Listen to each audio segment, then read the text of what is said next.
the men are a bit feminine in northern part of Europe. Maybe it's because of the fact that there was no war since the World War II. And for example, yeah, you're coming from a country where you lived through war. I'm coming from a country where we also lived through wars, and maybe that made us different.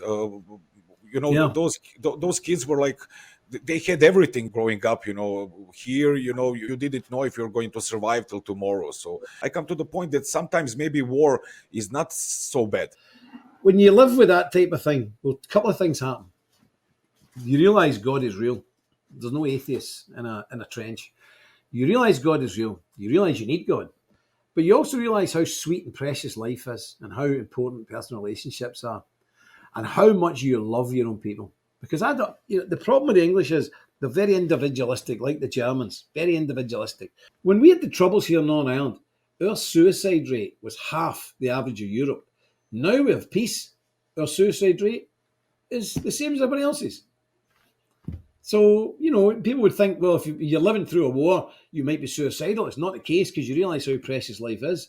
I think when people have got too much, they have no worries, they have no struggles in life, their brain starts to deteriorate. Or they want to switch the genders, cut off their penis, and yeah.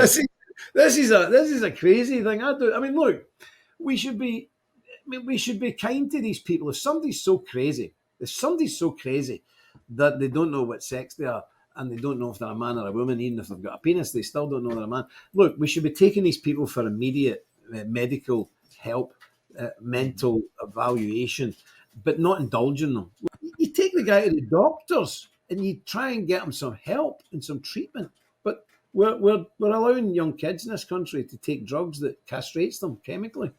Or we're taking them to hospital to literally have their genitalia mutilated. Oh my goodness! I mean, this is demonic. This is not just a mad thing. This is satanically empowered. This is satanic, brother. There's no doubt about it. It's got to be.